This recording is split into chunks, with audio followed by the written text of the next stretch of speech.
है आपका हमारे ऑनलाइन लर्निंग प्लेटफॉर्म पे। आज हम लोग डिस्कस करेंगे फाइनेंशियल अकाउंटिंग के बारे में। इसके पहले हम लोग और भी लेक्चर्स देख चुके हैं, how to get good marks. आज हम लोग देखेंगे कि यूनिट 1 का रिवीजन किस तरीके से करें कि सब कुछ सारी चीजें पूरी हो जाएं। तो अगर आप लोगों ने पहली वाली प्लेलिस्ट नहीं देखी है तो जाओ देख करके आओ, जिसमें मैंने यूनिट 1 कवर किया है। आपको डिस्क्रिप्शन बॉक्स में मिल जाएगा इसका लिंक। ठीक है, तो आज हम लोग को फाइनेंशियल अकाउंटिंग स्टार्ट करना है। नाउ फाइनेंशियल अकाउंटिंग का जब भी आप अपना स्कोप देखते हो तो वहां पे आपको मीनिंग, नेचर, स्कोप, ये सारी चीजें दिखती हैं। साथ ही साथ आपको अजम्पशन भी पढ़नी पड़ती है, इन द अकाउंटिंग स्टैंडर्ड बहुत सारी चीजें होती हैं। One by one each and every चीजों को खत्म करेंगे, बिकॉज ना अगर इसको डिवाइड करें आपकी यूनिट को, तो यूनिट 1 को अप्रोक्स 3 से 4 चैप्टर लगते हैं, रिक्वायर्ड होते हैं जब भी आप इसको पढ़ते हो। तो हम ऐसा करेंगे कि इसका जो रिवीजन है वो अप्रोक्स 3 लेक्चर में कंप्लीट हो जाए। तो जैसे कि मैंने अभी देखा, आप लोगों की लिस्ट आई है। लिस्ट में आपका पहला पेपर फाइनेंशियल अकाउंटिंग है, और अकाउंटिंग से सबको डर लगता है। तो जो अकाउंटिंग का आपका पेपर है अप्रोक्स 13 दिसंबर को, उसमें आप लोगों को पूरा ट्राई करना चाहिए कि उसमें एक अच्छा स्कोर ले पाओ, क्योंकि फर्स्ट पेपर सबको डिफिकल्ट लगता है और अकाउंटिंग का paper each and every time लेंदी देखा गया है। तो मेरी यही मतलब जो है एडवाइस रहेगी कि जब भी आप लोग पढ़ो ना, तो उसको एक तरीके से पढ़ो ताकि आपको सारी चीजें समझ में आ जाए। ठीक है, तो हम अपनी रिवीजन लेक्चर से स्टार्ट करेंगे। बट बिफोर दैट, अगर आप हमारे चैनल पे न्यू हैं तो हमारे चैनल को सब्सक्राइब कर लीजिए। और आपको हमारे जो भी लखनऊ यूनिवर्सिटी की जितनी भी अपडेट्स आती हैं वो हमारे इस चैनल पे मिल जाएंगी। इसी के साथ साथ आपको डिस्क्रिप्शन में एक लिंक मिलेगा जो कि हमारे न्यू चैनल का है, लखनऊ गुरुकुल। आप उसको जा करके सब्सक्राइब कर सकते हो कि आपसे कोई भी जितनी भी अपडेट्स हैं वो मिस आउट नहीं हो जाए। ठीक है, इसके साथ ही साथ हमारा सारथी बैच चल रहा था, जिसमें कि बीकॉम के जितने भी थर्ड सेमेस्टर में जितने भी स्टूडेंट्स थे उन सब लोगों ने लेक्चर लिया। बट उनके डिमांड पे हमने स्टार्ट करा है हमारा रिवीजन सीरीज। ठीक है, जिसमें कि मेरा नाम मुस्कान है, और मैंने बीकॉम एमकॉम अपना जो है एलयू से ही करा है। तो प्रॉपर गाइडेंस यहाँ पे मिल पा रहा है, और साथ ही साथ हमारे साथ में को एजुकेटर भी हैं जो कि मानसी है। मानसी का बीकॉम एंड एमकॉम एलयू से ही कंप्लीट हुआ है। तो अप्रोक्स इनके काफी सारे लेक्चर्स जा चुके हैं, डिलीवर हो चुके हैं। But still on your demand हमारा लेक्चर जो है अभी रिवीजन सेशन में है। ठीक है, तो विदाउट एनी वेस्टिंग टाइम, अगर आप लोगों ने वीडियो को अभी भी सब्सक्राइब नहीं करा है या फिर चैनल को सब्सक्राइब नहीं करा है, वीडियो को लाइक नहीं करा है, तो आप लोग करो। ठीक है,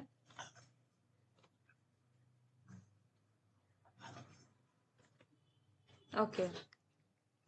तो क्या पढ़ना है हमें? हमें यहाँ पे पढ़ना है अकाउंट्स में। पहले तो एकदम बेसिक मीनिंग, अकाउंट्स, अकाउंट्स क्या है। ठीक है, अकाउंट्स क्या है।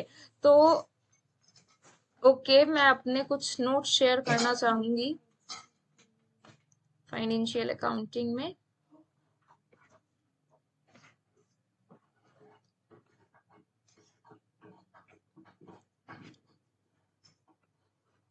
ओके, तो सिंपली हम लोगों को धीमे धीमे पढ़ना चाहिए कि क्या है अकाउंटिंग। सबसे पहले तो आपको ये समझना चाहिए कि अकाउंटिंग है क्या। नहीं, अकाउंटिंग क्या है इसको समझने के लिए आपको सबसे पहले बुक कीपिंग समझना पड़ेगा।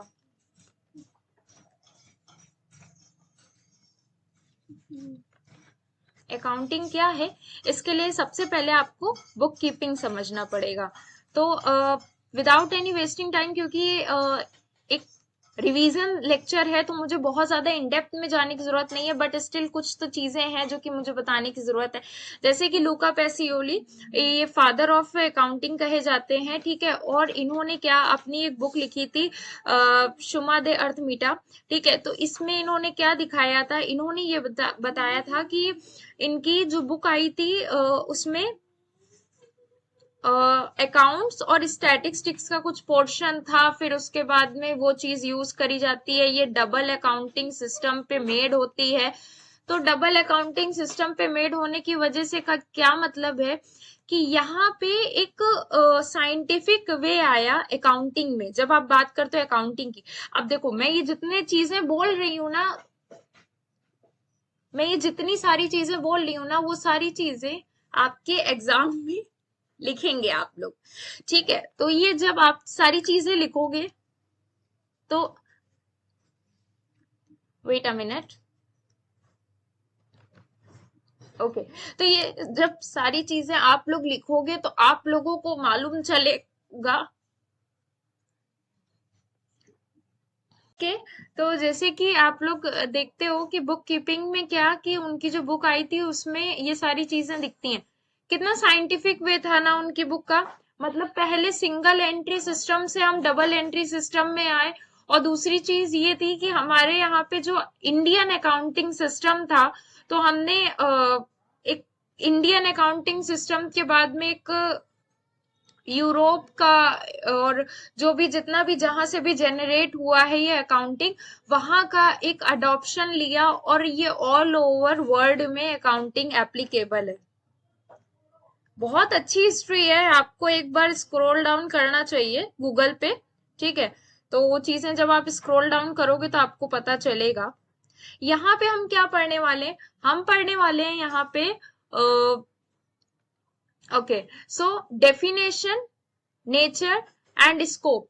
तो ये तीन चीजें आज हम कवरिंग करने का कोशिश करेंगे कि ये सारी चीजें हमारी कवर हो जाए। बिकॉज ना हमें मिलता है ये सारी चीजों ये सारी जितनी भी चीजें हैं, इससे एक आइडिया मिलेगा कि इस तरीके के क्वेश्चन आ सकते हैं, ठीक है। मैंने बहुत ज्यादा वर्ड टू वर्ड चीजें लिखने की कोशिश करी है कि आप लोगों को चीजें समझ में आ जाए, फिर आप लोग एक बहुत अच्छे से रिटन प्रैक्टिस कर पाओ, ठीक है। क्योंकि अभी रिवीजन नहीं करा ना तो फिर टाइम चला जाएगा, फिर यही लगेगा कि मुझे रिवीजन कर लेना था, ठीक है। तो अभी आज की डेट में, आज है 9 तारीख, आज आप लोग रिवीजन ढंग से कर लो, फिर उसके बाद में आप लोग क्या इसके रिटर्न प्रैक्टिस करो। क्योंकि अप्रोक्स मेरे हिसाब से आपको 2 दिन पूरे के पूरे देने पड़ेंगे फाइनेंशियल अकाउंटिंग में, ठीक है, अगर आप चाहते हो आपका पेपर अच्छा जाए, ठीक है। तो इंट्रोडक्शन, इंट्रोडक्शन अकाउंटिंग। अब अकाउंटिंग का क्या इंट्रोडक्शन है, जैसे कि अकाउंटिंग का इंट्रोडक्शन हम अकाउंटिंग की बात जब करते हैं ना, तो एक साइकिल देखते हैं जो कि मैं अपने स्टूडेंट्स को हमेशा से बताती रही हूँ। वो साइकिल कुछ इस तरीके से होती है। हम क्या प्रिपेयर करते हैं, जर्नल, ठीक है। जर्नल, जर्नल के बाद क्या प्रिपेयर करते हैं, लेजर, लेजर, और फिर ट्रायल बैलेंस, ठीक है। Trial balance. अब देखो कैसे कैसे अकाउंटिंग की दुनिया में आपका जो है ना एक मेमोरी में टेक्निकल चीजें जो हैं आ रही हैं, ठीक है। किस तरीके से इवॉल्व हुआ, कि कितना ज्यादा साइंटिफिक वे है, कितना ज्यादा सीरियल वाइज चल रहा है। Journal, ledger, trial balance and afterwards the final account, after analysis part, ठीक है। एनालिसिस को और भी तरीके से हम डिफाइन कर सकते हैं, बट यहाँ पे अंडरस्टैंडिंग के लिए एनालिसिस पार्ट को ऐसे ही रखो। उसके बाद बहुत सारी चीजें, ऑडिटिंग है, ठीक है, checklist method and what ever, trial error method, बहुत सारी चीजें हैं, ठीक है। अच्छा देखो ध्यान दो, जर्नल लेजर कहाँ तक, बुक कीपिंग तक। जर्नल लेजर क्या, बुक कीपिंग। जब बात ट्रायल बैलेंस की आ गई, जब बात ट्रायल बैलेंस की आ गई तो हम क्या बोलेंगे इसको, अकाउंट्स। अब तो कभी नहीं भूलेंगे ना, आप कभी नहीं भूलेंगे कि जर्नल लेजर जो है ये आपका कहाँ पे आ रहा है, ये आपका बुक कीपिंग में आ रहा है, ठीक है। Trial balance, final account, analysis, ये पार्ट आपका कहाँ है, अकाउंटिंग में। और जब अकाउंटिंग कंप्लीट हुआ, जल्दी जल्दी, जब अकाउंट कंप्लीट हुआ, अकाउंट्स जब कंप्लीट हुआ वहीं से क्या आ जाएगा, ऑडिट, ठीक है। ऑडिट, ऑडिट का आपका सेमेस्टर 4 आएगा, जिसमें आप ऑडिट मुझसे ही पढ़ोगे मोस्ट प्रोबेबल, ठीक है। तो मैं आपको बताऊंगी कि जब अकाउंटिंग का काम कंप्लीट होता है तो ऑडिट का काम कैसे शुरू होता है। बिकॉज आप जब भी ऑडिट की बात करते हो तो वहां पे आपके अकाउंट्स की चेकिंग हो रही होती है, ठीक है। ऑडेयर वर्ड से ऑडिट वर्ड लिया गया है, तो वहां पे आपके अकाउंट्स की चेकिंग होती है। This process is called audit. अभी हमें क्या पढ़ना है, अभी हमें टू बी वेरी एम्फेसाइज कि हमें यहाँ पे अकाउंट्स पढ़ना है। ओके, अब देखो, in accounting we study the financial information of an organization. It involves recording, summarizing, analyzing financial transaction. This helps decision making and assessing the financial health of a company. बहुत सारे terms है, इतने सारे terms है, इसकी definition में ही हमें समझ में आ गया कि बहुत सारी चीजें लिखी हुई क्या है। देखो एक रिकैप में समझते हैं। ऑर्गेनाइजेशन है, ठीक है, ऑर्गेनाइजेशन को किस चीज की रिक्वायरमेंट है? इंफॉर्मेशन की। इंफॉर्मेशन चाहिए क्यों? इंफॉर्मेशन उनको इसलिए चाहिए क्योंकि वहां के यूजर्स बोल रहे हैं कि उनको इंफॉर्मेशन चाहिए। क्यों चाहिए? नहीं देंगे? कोई जरूरत है क्या उनको? उनको कोई जरूरत है क्या इन इंफॉर्मेशन की? बिल्कुल है। क्यों है? वो जानना चाहते हैं फाइनेंशियल हेल्थ के बारे में, फाइनेंशियल हेल्थ के बारे में। अब ये हेल्थ क्या है? हेल्थ तो हम सबकी होती है। अब जो ये हेल्थ है ना, ये फाइनेंशियल हेल्थ आपकी ये बताती है कि यहाँ पे आप कहाँ हो, ठीक है। फाइनेंशियल हेल्थ का क्या मतलब है? प्रॉफिट में है तो अच्छी हेल्थ है, लॉस में है तो उतनी अच्छी हेल्थ नहीं है। लेकिन इसका मतलब ये नहीं है कि अगर लॉस में है तो वो सिक कंपनी हो गई, सिकनेस में चली गई। नो, ऐसा नहीं है, इसको भी ट्रीटमेंट का जरूरत होता है। फाइनेंशियल हेल्थ खराब है तो हम क्या करेंगे? फाइनेंशियल हेल्थ खराब होने पे,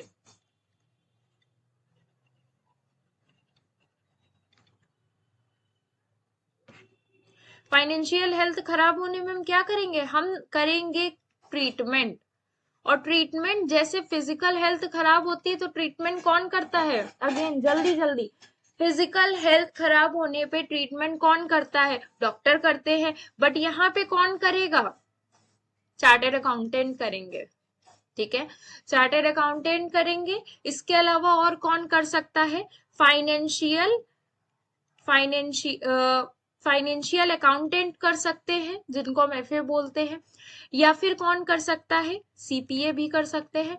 ये बहुत सारे पर्सन, ये बहुत सारे प्रोफेशनल्स हैं जो कि हमारी हेल्थ को ठीक कर सकते हैं, अकाउंटिंग की हेल्थ को। वेरी एम्फेसाइज, जब आपको पेपर लिख करके आओगे ना, तो सिंपली ऐसी टर्म्स का यूज करना, क्योंकि ना एवरी वन वॉन्ट्स की आपका जो एग्जामिनर होता है ना, वो यही सोचता है कि कुछ तो नया दिखे किसी की कॉपी में। अगर आपकी कॉपी में कुछ नया नहीं दिखता है ना उसको, तो सिंपली वो आपको नंबर भी एवरेज मार्किंग देगा, ठीक है। अभी हम रिवीजन कर रहे हैं तो सिंपली हमको क्या करना है? हमको इसी तरीके से पढ़ना है कि हम जैसे लिख के आएंगे हम वैसे पढ़ के जाएंगे, ठीक है। जैसे लिख के आएंगे हम वैसे पढ़ के जाएंगे। बाकी तो आप स्मार्ट हो ही, चार्ट वार्ट तो बना ही लोगे। ओके, तो यहाँ पे क्या ये इन्होंने बोला है? Transaction, financial transaction, come on, transaction अलग, इवेंट अलग। ट्रांजेक्शन अलग, इवेंट अलग, क्या मतलब है? जैसे कि मैंने बोला ट्रांजेक्शन,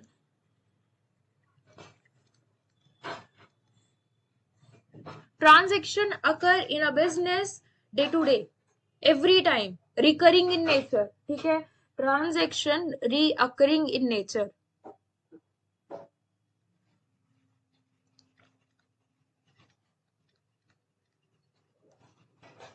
अच्छा, रिकरिंग इन नेचर और इवेंट डन और happen once in a business.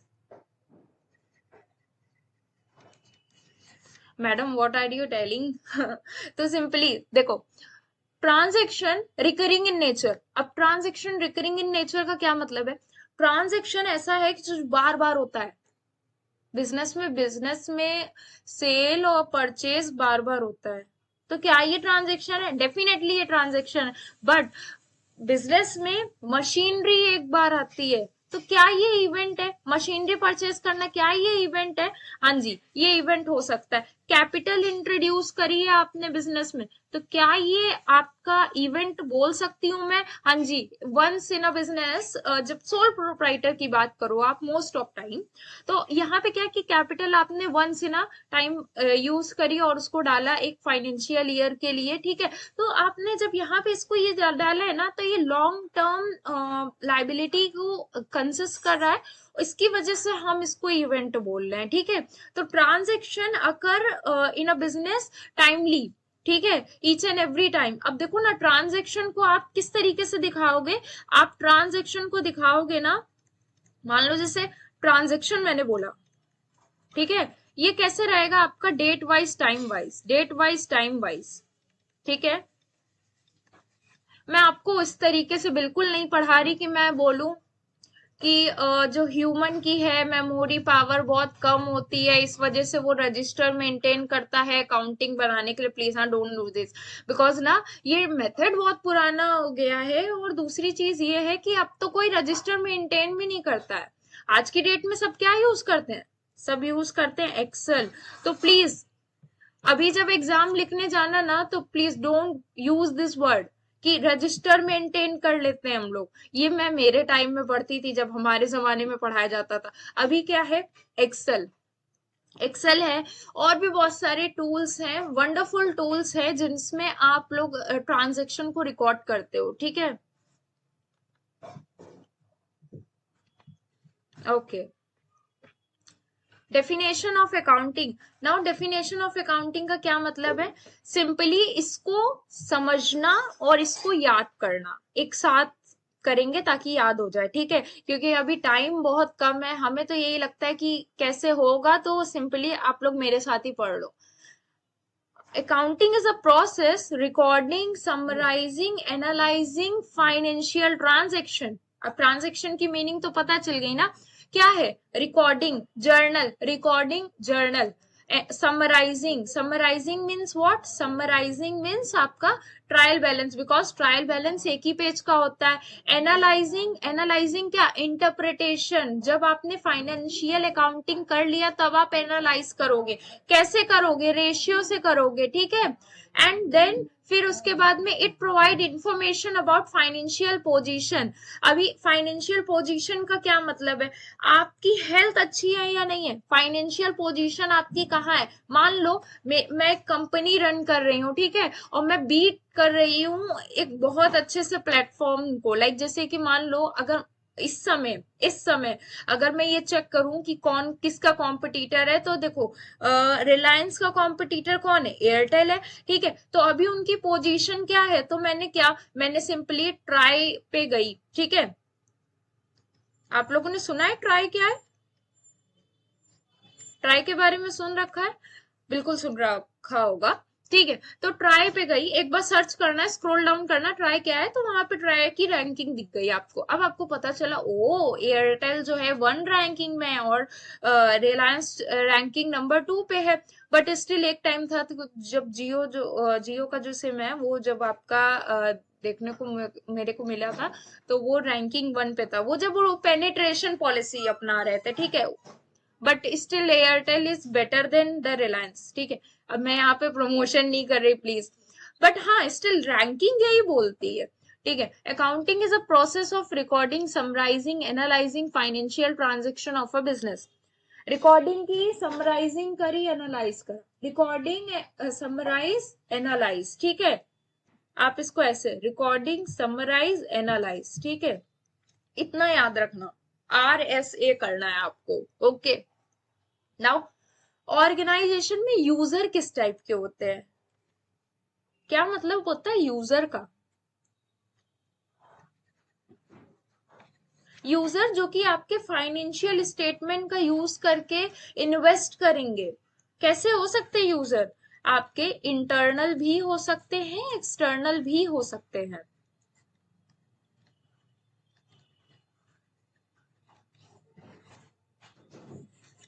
अच्छा, इंटरनल और एक्सटर्नल कैसे हो सकते हैं बताओ, सोचो, तब तक मैं लिख लेती हूँ थोड़ा बहुत, आप लोग सोच के बताना, कमेंट कर देना, ठीक है। अगर आप लोगों को कुछ भी और भी आता हो, जैसे कि मान लो मैं इंटरनल के बारे में लिखूंगी, अभी मैं बहुत सारे वर्ड्स ऐसे भूल जाऊंगी, तो आप लोग कमेंट करके बताना मैंने मिस क्या कर दिया है, ठीक है।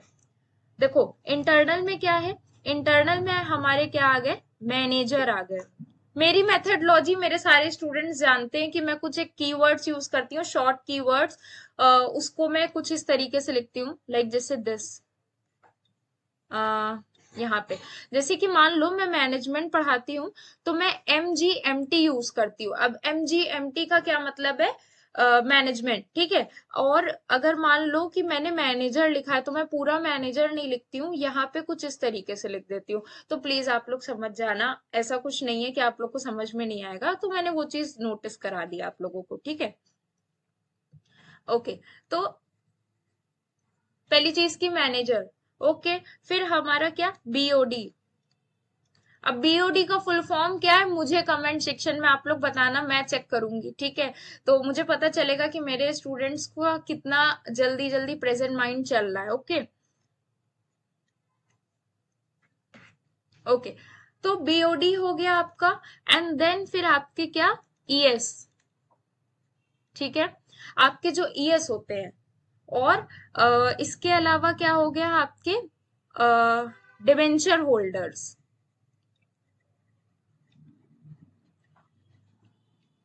Okay, debenture holders. आफ्टरवर्ड्स हमने ये चीज देखी थी कि जो भी ऑर्गेनाइजेशन में मौजूद होते हैं जिनको कि हम कंट्रोल कर सकते हैं, या फिर उनको इंफॉर्मेशन अगर बाद में भी देंगे ना तो भी चल जाएगा, तो वो लोग ऐसे होते हैं कि विद इन ऑर्गेनाइजेशन में होने की वजह से हम उनको इंटरनल बोलते हैं।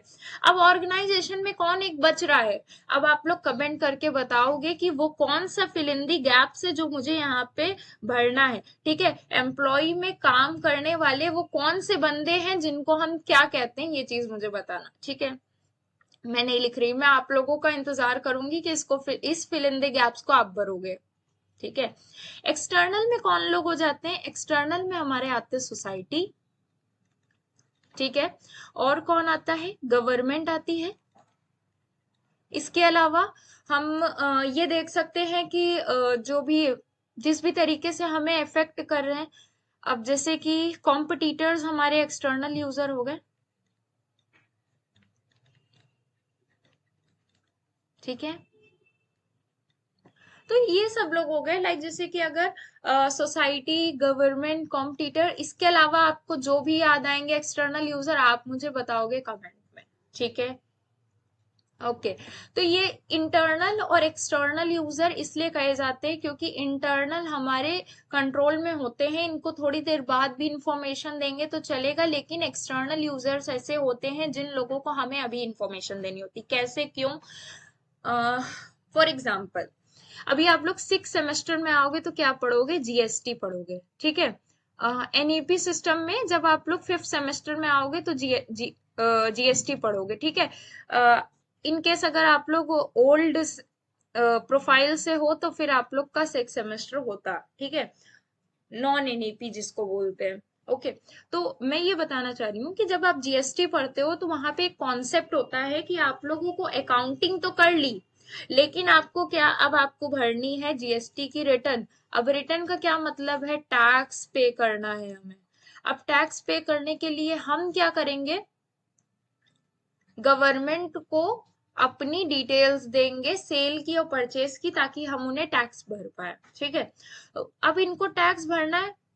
अगर आपने फाइनेंशियल जो स्टेटमेंट होता है या फिर जो आपका जर्नल होता है, लेजर होता है, ट्रायल बैलेंस होता है, उसको टाइमली नहीं बनाया, आपने टैक्स ढंग से पे नहीं करा, और आपने गवर्नमेंट से क्या कहा, हम हमारे पास में इतना टाइम नहीं था कि हम बना पाए। अब आपने जो है अप्रोक्स दिसंबर, ठीक है, 21 दिसंबर लास्ट डेट रख दी है, अब हमको फटाफट से अपना अकाउंट प्रिपेयर करना पड़ेगा। तो हमको जो इतना अकाउंट प्रिपेयर करना पड़ेगा, क्या मगजमारी कर रखा है, हम क्यों करें, ठीक है। अगर आप गवर्नमेंट को ऐसा बोलोगे, गवर्नमेंट कुछ नहीं बोलेगी आपको, आपके ऊपर लगाएगी पेनाल्टी और लेट फीस, और आपसे कहेंगे ठीक है आप लेट फीस के साथ भरना। क्यों लॉस कराना अपने बिजनेस में, सिंपली आपको क्या करना है, टाइमली करना है। अब जैसे गवर्नमेंट हो गई हमारी एक्सटर्नल यूजर, तो जो एक्सटर्नल यूजर हो गए ना, वो हमारे लिए कौन है, वो हमारे कंट्रोल में नहीं है, इस वजह से हमें उनके लिए टाइमली काम करना पड़ेगा, ठीक है। तो गवर्नमेंट के नॉर्म्स के हिसाब से चलेंगे, हम अपने नॉर्म्स नहीं बनाएंगे उनके लिए, ठीक है।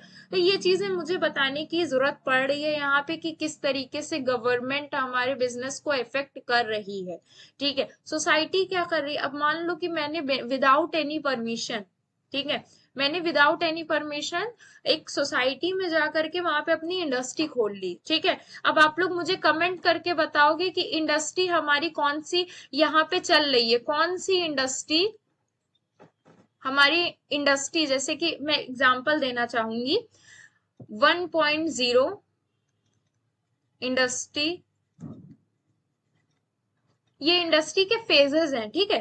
2.0 इंडस्ट्री, 3.0 इंडस्ट्री, 4.0, ठीक है। अब ये कौन सा इंडस्ट्री यहाँ पे 4.0 चल रहा है। अब लाइक जैसे कि अगर मैंने बोल दिया कि इंडस्ट्री 1.0 क्या है, सिंपली जब हमारा इंडस्ट्री जो है एकदम बिल्कुल रिवैल्यूएशन थी 1840 के टाइम पे, ठीक है।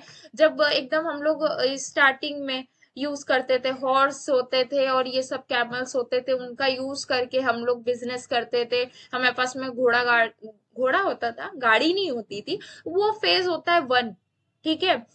तो इंडस्ट्री 1.0 में क्या हुआ था, हमारा इंजन का जो है आविष्कार हुआ था। तो अभी कौन सी किस नंबर पे हम लोग हैं, किस नंबर पे हम रिलाई करते हैं, ये चीज आप मुझे कमेंट सेक्शन में बताओगे, ठीक है। अच्छा, हम लोग बात किस चीज पे कर रहे थे, हम बता रहे थे कि गवर्नमेंट किस तरीके से अफेक्ट करी। उसके बाद में हम क्या बोल रहे थे, हम बोल रहे थे सोसाइटी किस तरीके से अफेक्ट करे। अब सोसाइटी इस तरीके से हमारे बिजनेस में अफेक्ट कर सकती है कि मान लो मैंने कोई इंडस्ट्री खोली, ठीक है। अब उस इंडस्ट्री से बहुत ज्यादा पॉल्यूशन प्रोड्यूस हो रहा है, बिकॉज ना वहां पे बहुत ज्यादा जो है जिसको हम बोल सकते हैं गार्बेज आ रहा है, और दूसरी चीज है धुआं बहुत ज्यादा हो रहा है। तो इतना जो सब सारी चीजें हो रही है ना, इसकी वजह से क्या सोसाइटी को बहुत ज्यादा परेशानी हो रही है, या फिर उसकी मशीन इतना ज्यादा कंस्ट्रक्ट कर रही है कि हमें बहुत ज्यादा दिक्कत हो रही। अभी क्या हुआ, सोसाइटी गई नगर निगम के पास में, उन्होंने बोला जिसके पास में यहाँ पे कंसेंट लेटर नहीं है, नगर निगम का परमिशन नहीं है नगर निगम की, उसको आपने कैसे अलाउड करा।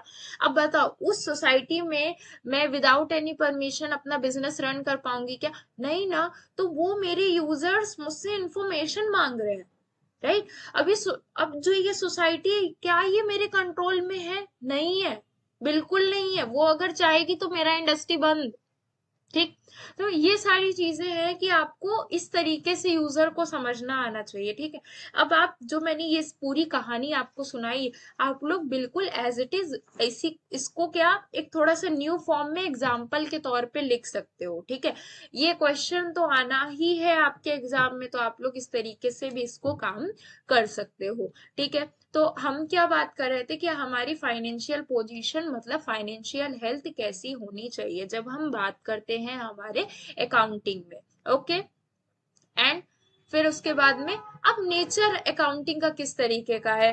तो सिंपली हमारा जो नेचर है इसको मैंने थोड़ा सा अलग वे में बताया है, systematic and comprehensive.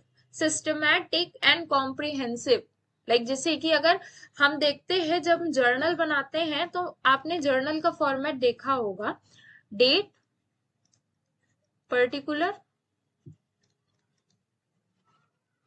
And JF, जिसको जर्नल फोलियो बोलते हैं, हम लोग यहाँ पे एलएफ बनाते हैं, लेजर फोलियो, ठीक है। एंड अमाउंट, मैं शॉर्ट में लिख रही हूँ अमाउंट। अच्छा, जर्नल बनाने में क्या हम ऊपर एक लाइन खींचते हैं, हम नीचे एक लाइन खींचते हैं, और ये तो हम क्या यहाँ पे डेट वाइज काम कर रहे हैं, हम क्या यहाँ पर्टिकुलर वाइज काम कर रहे हैं, हमें एलएफ 1 2 3 एंड अमाउंट भी हम दोनों साइड में लिख रहे हैं। क्या हम साइंटिफिक काम कर रहे हैं, हाँ, डबल एंट्री सिस्टम साइंटिफिक होता है तो हम साइंटिफिक काम कर रहे हैं। तो यहाँ पे क्या हम साइंटिफिक चल रहे हैं, ठीक है।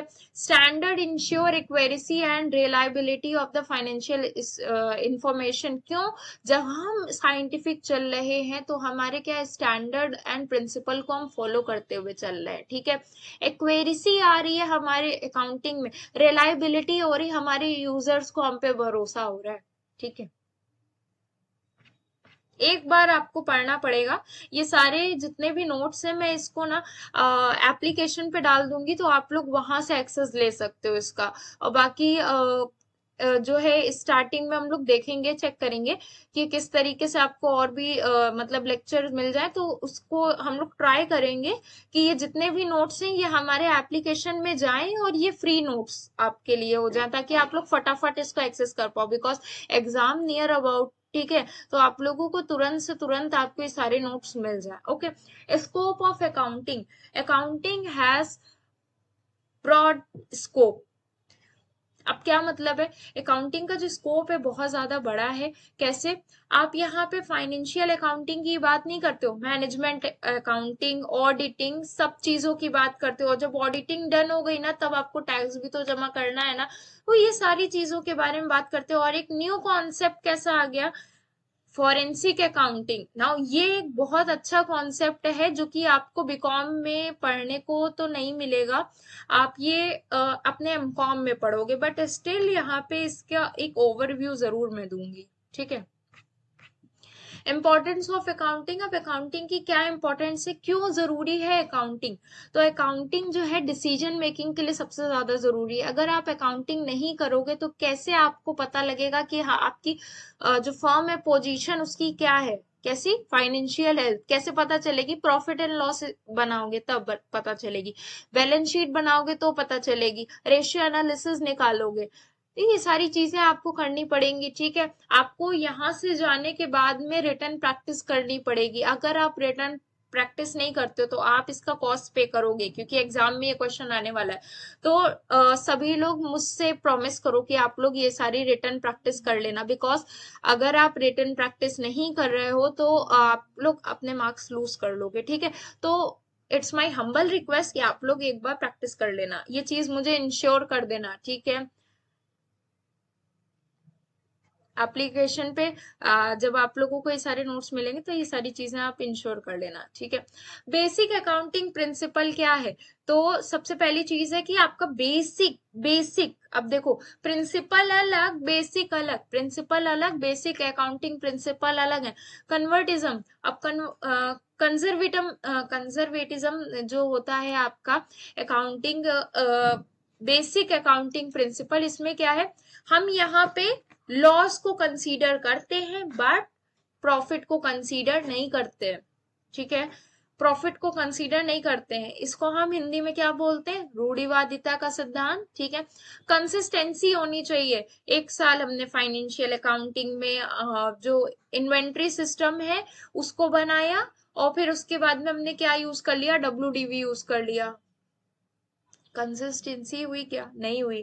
तो एक ही तरीके से मटीरियलिटी, अब मटीरियलिटी का क्या मतलब है, मान लो कि मैंने 2 लाख की कोई कार खरीदी, ठीक है, मेरी ट्रैवलिंग एजेंसी में 2 लाख की कार खरीदी, ये जरूरी है ना मेरे लिए अकाउंट में रिकॉर्ड करना। लेकिन मैंने अपने दोस्त को 5 रुपए की चाय पिलाई, ये जरूरी है क्या, तो ये चीज जरूरी है या नहीं है, ये मुझे कैसे पता चलेगा, मेरे एनालिटिकल स्किल पे पता चलेगा कि अकाउंट बिजनेस में ओनर को कौन से ट्रांजैक्शन रिकॉर्ड करने चाहिए। आजकल बहुत अच्छे टूल्स आ गए हैं जिससे कि आप लोग ये सारी चीजें कर सकते हो, बट स्टिल जब भी आप लोग ये सारी चीजें सीखो ना, तो किसी भी टूल पे डिपेंड नहीं होना है अपने आप को। क्यों, क्योंकि आपका एनालिटिकल स्किल हमेशा काम करेगा, ठीक है। वहां पे जब भी आप लोग आगे बढ़ोगे तो आपसे यही सारी चीजें पूछी जाएंगी, तो आप लोगों को इसकी नॉलेज होनी चाहिए, ठीक है। अभी तक हम लोग ने बहुत सारा कंप्लीट कर लिया, कैसा लग रहा है आप लोगों को, ठीक है। तो अभी क्या, reliability and accuracy financial information की अगर नहीं है तो आपके जो यूजर्स है उनका विश्वास आपसे हट सकता है, और जैसे ही उनका विश्वास खत्म होगा तो वैसे ही क्या हो जाएगा, डेक्लाइन फेज स्टार्ट हो जाएगा, ठीक है। डबल एंट्री अकाउंटिंग सिस्टम क्या है, डबल एंट्री अकाउंटिंग सिस्टम क्या है, सिंपली जब भी हम लोग यहाँ पे ये करते हैं तो this thing is double entry, here is a debit column and credit column.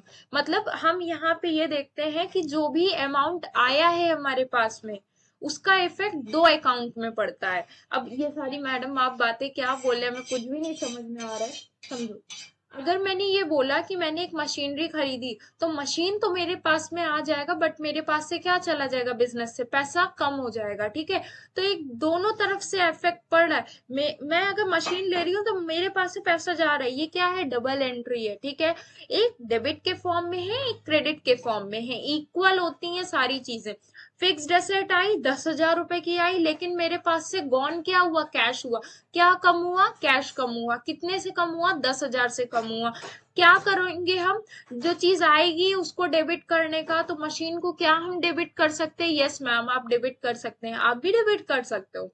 Cash गया, और कैश गया तो कैश को क्या करेंगे, कैश भी हमारी रियल असेट हो गई, ठीक है। तो रियल अकाउंट हो गया, तो रियल में क्या, जो चीज जाएगी उसको क्रेडिट कर देंगे, ठीक है। तो हमने क्या करा, कैश को कर दिया। अब यहाँ पे आपको इतना समझने की जरूरत है कि जो आप जर्नल एंट्री करते हो वहां पे आपका 3 गोल्डन रूल्स में से हो सकता है एक ही एंट्री में तीनों रोल यूज हो जाए, ठीक है। तीनों रूल्स यूज हो जाए, ओके, तीनों रूल्स यूज हो जाए। अब तो ये सारी चीजें हैं जिसको आपको ध्यान रखने की जरूरत है। फाइनेंशियल स्टेटमेंट में कौन कौन सी चीजें आती हैं, ठीक है, फाइनेंशियल स्टेटमेंट में कौन कौन सी चीजें आती हैं। तो देखो,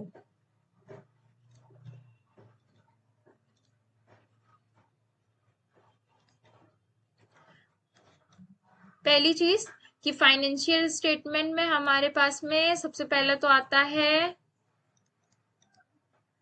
ट्रेडिंग एंड पीएल, ठीक है, ये साथ में ही रखेंगे। Balance sheet, cash flow statement, yes, fund flow statement, दोनों अलग अलग चीज है, साथ में रख रहे हैं इसको।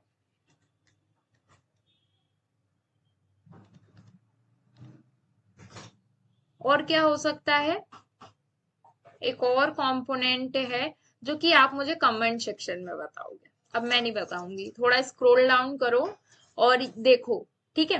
तो कंपोनेंट ऑफ फाइनेंशियल अकाउंटिंग क्या है, trading, balance sheet and cash flow statement, ठीक है। ये सारी चीजें आपको बनाने की जरूरत होती है। फाइनेंशियल स्टेटमेंट क्या है कि आपका income statement, balance sheet and cash flow statement with the change in equity. तो ये सब चीजें आपको बनानी होती, क्यों बनानी होती हैं, अरे परफॉर्मेंस भी तो जाननी है फाइनेंशियल अकाउंटिंग की।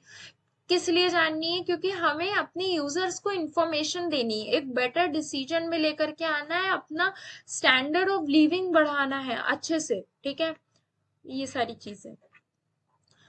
अब अकाउंटिंग में डिसीजन मेकिंग का क्या रोल है, तो अकाउंटिंग में डिसीजन मेकिंग का रोल बहुत है। जब भी आप बात करते हो, अगर आपकी ऑर्गेनाइजेशन में प्रॉफिट नहीं होगा तो क्या आपको लगता है कि वहां पे कोई भी एम्प्लॉय का रिक्रूटमेंट किया जाएगा, सोच के बताओ, किया जाएगा, आपको लग रहा है नहीं किया जाएगा ना, क्यों नहीं किया जाएगा, क्योंकि आपने बेटर अंडरस्टैंडिंग नहीं करी, प्लानिंग नहीं करी किसी चीज की। तो आपको लगता है कि आप सक्सेसफुल हो जाओगे, नहीं होगे।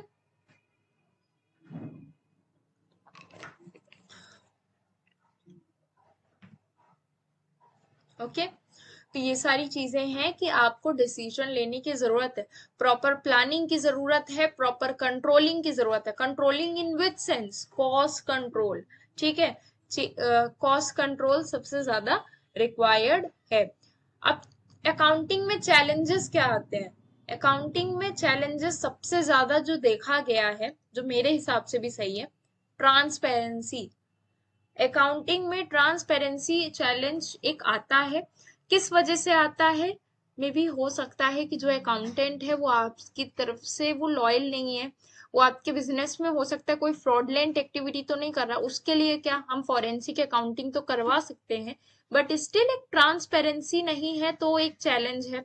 अदरवाइज कॉम्प्लेक्स रेगुलेशन होते हैं, अकाउंटिंग के बहुत सारे कॉम्प्लेक्शंस हैं जिसको सही करना है by the way of research, और रिसर्चेस चल भी रही हैं, बट स्टिल अगर आप देखो तो इसके जो रेगुलेशन है वो इतने ज्यादा कॉम्प्लेक्स है कि उसको संभालना बहुत ज्यादा मुश्किल है, ठीक है।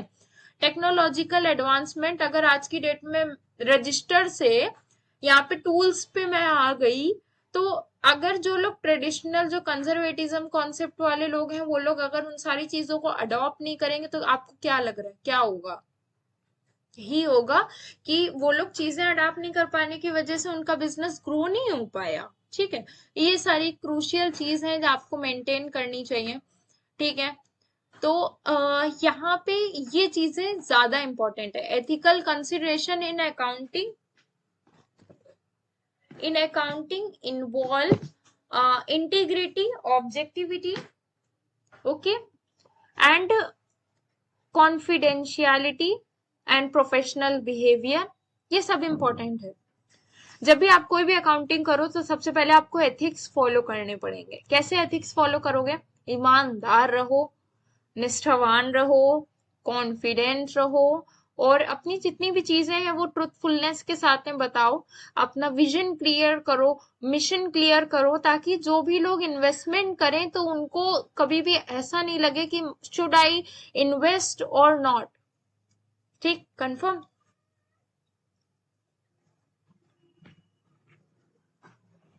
Future trends in accounting. अब फ्यूचर ट्रेंड्स क्या है?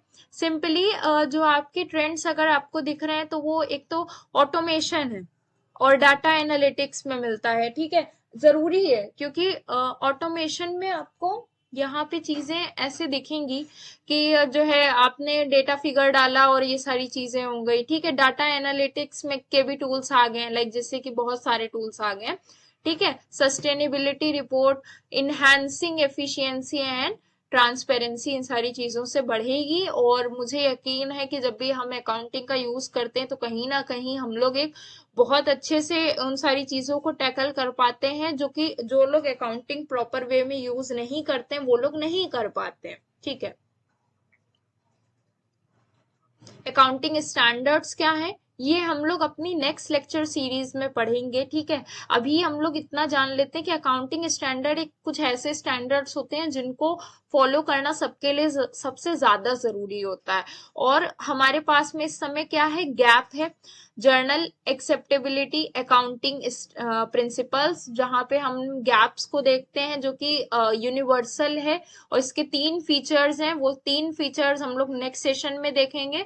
ठीक है, करियर अपॉर्चुनिटी अकाउंटिंग में क्या है ये आपके लिए रिलेवेंट नहीं है, बट स्टिल अगर आप लोग इस तरीके का कोई भी क्वेश्चन आता है, जैसे कि नहीं आएगा ये क्वेश्चन तो नहीं आता है, बट स्टिल अगर आपका मान लो जैसे कि स्कोप ऑफ अकाउंटिंग लिखा है, ठीक है, एक लाइन आप ये भी लिख सकते हैं कि करियर अपॉर्चुनिटी इन अकाउंटिंग। तो ये सारी चीजें लिख करके आप टैक्स प्रोफेशनल, फाइनेंशियल एनालिसिस्ट और कंसल्टेंट लिख सकते हो। ठीक है,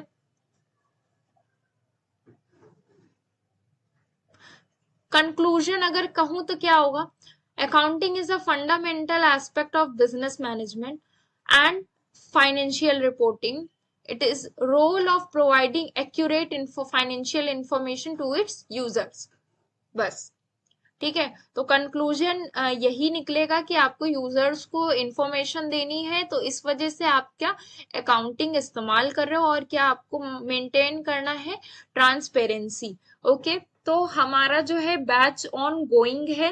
ठीक है, हमारे बैच में आपको मिलेगा सारथी बैच, हमारा ऑन गोइंग था, जहाँ पे हम लोगों ने यहाँ पे वीडियोस पोस्ट करे थे, एंड हमारा पूरा लेक्चर सीरीज यहाँ पे मौजूद है। आप एप्लीकेशन से एक बार विजिट कर सकते हो। और जहाँ पे मैं पढ़ा रही थी, मुस्कान, ओके, मेरे नाम की स्पेलिंग यहाँ पे गलत लिखी है। ओके, तो मेरे नाम की स्पेलिंग यहाँ पे गलत लिखी है, विच इज मैं ठीक कराऊंगी। और मुस्कान मेरा जो कि मैं हूँ, एंड मानसी मैम पढ़ा रही थी। ठीक है, हम दोनों ने ही बीकॉम एंड एमकॉम एलयू से ही करा था। ठीक है, अभी हम लोग ने स्टार्ट करा था कुछ महीने पहले सारथी बैच, जो कि एलयू के बीकॉम स्टूडेंट्स के लिए था। एनईपी और नॉन एनईपी स्टूडेंट्स के लिए लॉन्च किया गया था। ठीक है, आप लोग जा करके यहाँ पे विजिट कर सकते हो। और ये जितने भी लेक्चर्स हैं आप हमारी एप्लीकेशन में डाल दिया जाएगा। एप्लीकेशन का लिंक आपको डिस्क्रिप्शन में मिल जाएगा, आप लोग वहां से डाउनलोड कर लेना। और don't forget subscribe, comment and like comment subscribe. ठीक है, और अगर आपको लग रहा है कि ये आपके लिए बेनिफिशियल है लेक्चर, तो प्लीज सपोर्ट ना, आप अपने फ्रेंड्स के साथ में भी इसको जो है पोस्ट करो, ताकि हमारी जो लेक्चर है उसको सपोर्ट मिले। और हम लोग आगे भी इसी तरीके से और भी लेक्चर लाते रहेंगे। आप लोग कमेंट सेक्शन में बता देना कि ये जो हमारा लेक्चर सीरीज था इसमें और क्या एडिशन करना चाहिए, या फिर आपको कुछ ऐसा लगता है कि आपको न्यू चैप्टर पढ़ना है, आपको अभी तक नहीं समझ में आया, तो स्पेसिफिकली उसी का लेक्चर आएगा। ठीक है, आप लोग कमेंट करके मुझे जरूर बता देना, ये आपके कमेंट का मुझे इंतजार रहेगा। ठीक है, थैंक यू सो मच। अगर आपका कोई भी क्वेश्चन है तो आप हमारे एप्लीकेशन पे आके मुझसे डाउट सॉल्विंग कर सकते हो। ठीक है, और हमारे जो फ्री वर्चुअल क्लासेस के लिए व्हाट्सएप ग्रुप्स भी गिवन हैं, डिस्क्रिप्शन में मिल जाएंगे, आप उससे ज्वाइन हो सकते हो। कहीं से भी ज्वाइन होना चाहो आप मुझसे 1-to-1 मेंटोरशिप ले सकते हो। ठीक है, क्योंकि एग्जाम आने वाला, आई डोंट वांट कि कोई भी किसी का भी एग्जाम जो है इस तरीके से रिटन प्रैक्टिस में या फिर कोई भी एडवाइस अगर किसी भी तरीके की चाहिए हो, you can contact. Okay, thank you so much. इसके अलावा हम लोग नेक्स्ट सेशन में कुछ नया लेकर के आएंगे।